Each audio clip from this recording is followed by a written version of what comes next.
You think you're experiencing this moment right now, reading these words in the present, but you're not. You're living in the past. Every sensation, every thought, every feeling you have is delayed. What you call now is actually a reconstruction of events that happened milliseconds or even seconds ago.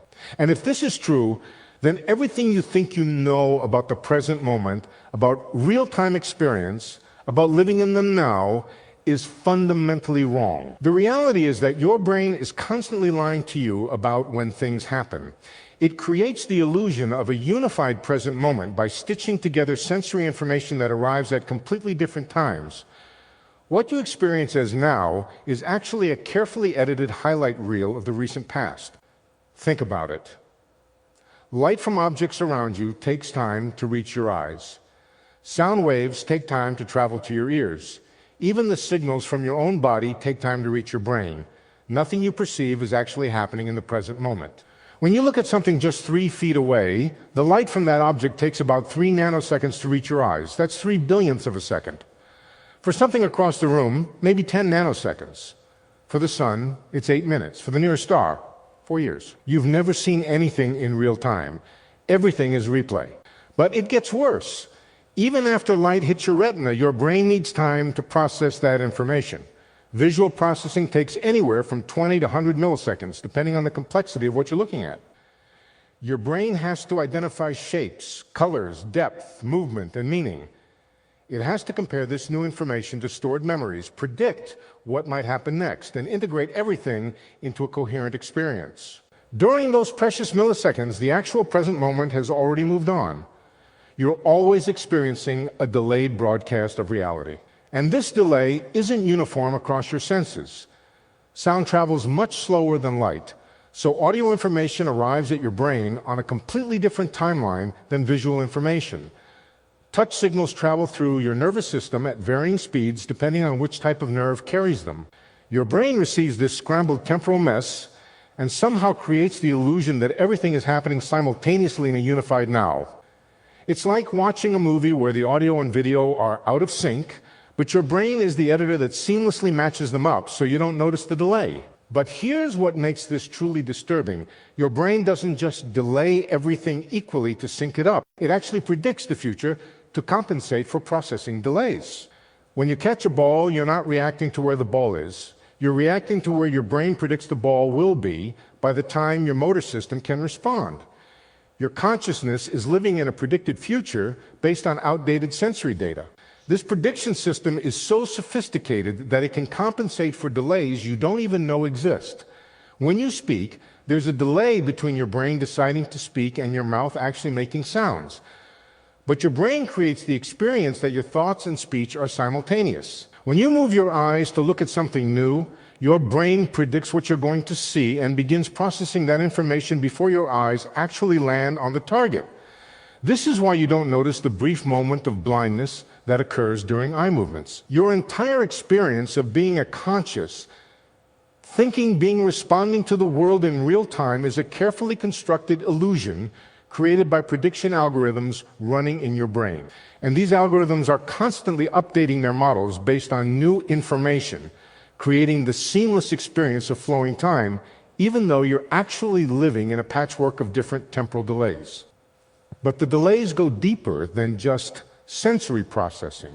Your consciousness itself operates on a delay relative to the unconscious processes that actually control your behavior. Neuroscience experiments have shown that your brain begins preparing to move your hand up to a second before you become consciously aware of your intention to move.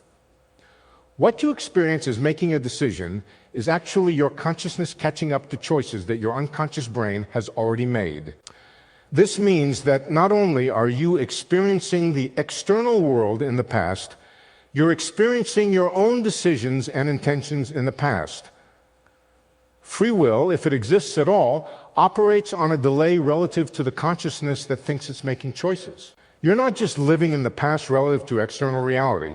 You're living in the past relative to your own mental processes. This temporal displacement becomes even more extreme when you consider memory and attention. What you're consciously experiencing right now isn't just delayed sensory input. It's delayed sensory input filtered through attention mechanisms that decide what's important enough to become conscious. Most of what your brain processes never reaches consciousness at all. The vast majority of your sensory experience, your mental calculations, and your behavioral responses happen entirely below the threshold of awareness. Consciousness seems to be more like a summary report of what your brain has been doing rather than the executive command center actually running the show. And this summary report is always retrospective. By the time you become conscious of anything, it's already in the past. But here's what makes this situation truly mind-bending. If consciousness is always experiencing the past, how do you navigate the present? How do you interact with a real-time world when your awareness is always running behind? The answer is that your brain creates temporal illusions that allow you to function as if you were experiencing the present even though you're not. One of these illusions is called the specious present. The feeling that the present moment has duration rather than being an instantaneous point. Your brain creates a sliding window of nowness that includes the immediate past and near future, allowing you to experience continuity even though everything is actually delayed. Another illusion is postdictive processing, where your brain retroactively edits your experiences to make them seem more coherent and timely than they actually were. What you remember experiencing often isn't what actually happened, but a cleaned-up version created by your brain's editing software. This is why eyewitness testimony is so unreliable. People aren't lying about what they experienced. They're accurately reporting the edited version of events that their brain constructed, which may be very different from what actually occurred. Your brain is constantly rewriting history to maintain the illusion that you're experiencing a coherent, real-time reality. But this raises profound questions about the nature of experience itself. If you're always living in the past, experiencing edited versions of events that your brain has reconstructed, what does it mean to have an authentic experience of reality? Are you ever in direct contact with the world? Or are you always experiencing a brain-generated simulation based on outdated data? Some philosophers and neuroscientists argue that this is exactly the case.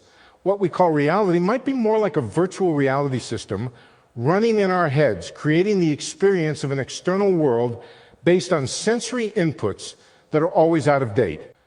From this perspective, the boundary between external reality and internal mental models becomes much more blurry. You're not experiencing the world directly. You're experiencing your brain's best guess about what the world is like based on information that was already old by the time your brain finished processing it. This view is supported by research on predictive processing, which suggests that your brain is constantly generating models of reality and comparing them to incoming sensory data.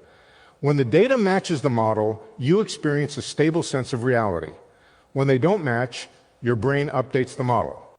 But the key insight is that you never experience the raw sensory data.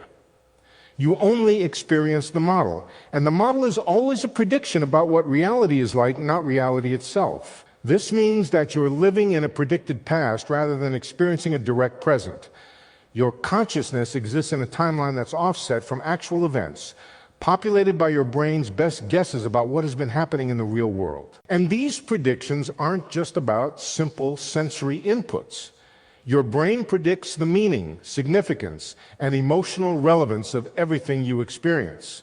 It predicts how you should feel about events, what you should pay attention to, and how you should respond. In many cases, your emotional and behavioral responses to events are determined by your brain's predictions rather than by the events themselves. You react to what your brain thinks is happening, not to what is actually happening. This is why placebo effects are so powerful. Your brain's predictions about how you should feel can override the actual pharmacological effects of drugs. The model becomes more real than reality. But it also means that changing your predictions can change your experience of reality. Meditation, therapy, and other consciousness training practices might work by updating your brain's predictive models rather than by changing external circumstances.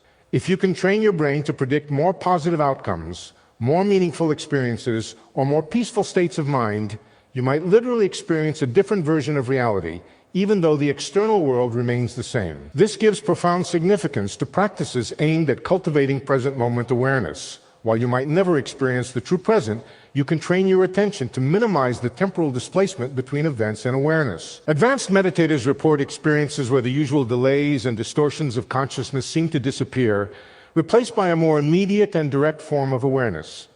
These might represent states where the brain's predictive processing becomes so refined that the gap between prediction and reality shrinks to nearly zero. But even in these altered states, you're probably still living in the past.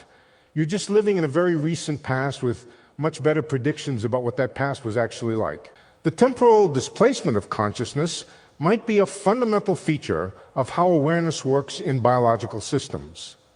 The need to integrate information from multiple sources, make predictions about the future, and maintain coherent experiences might require operating on a delay relative to raw reality. But this delay might also be what makes consciousness useful. If consciousness were truly present moment, it might be too reactive to guide complex behavior. By operating on a slight delay, consciousness can integrate more information and make better decisions than would be possible with immediate awareness. Your temporal displacement might not be a bug in the system. It might be a feature that allows you to navigate a complex world more effectively than would be possible with truly real-time awareness. But it also means that the present moment as you experience it is a construction rather than a direct perception. The now that seems so immediate and real is actually a carefully crafted illusion designed to help you function in a world that you never quite catch up to. You're living in the past, but it's a past that's been edited for maximum usefulness in navigating an uncertain future. Your brain trades temporal accuracy for behavioral effectiveness. And perhaps that's exactly what consciousness should do. Perhaps the goal isn't to experience pure, unfiltered reality, but to experience a version of reality that's optimized for survival, decision-making, and meaningful action. If so, then living in the past might be the wisest way to live. Not the literal past of memory and nostalgia, but the carefully constructed experiential past that your brain creates moment by moment to help you make sense of an otherwise overwhelming and chaotic present. You're living in the past, but it's the best past your brain can create for you, given the constraints of biology, physics, and the need to survive in a real-time world that you can never quite catch up to. And that might be the most present you can ever be.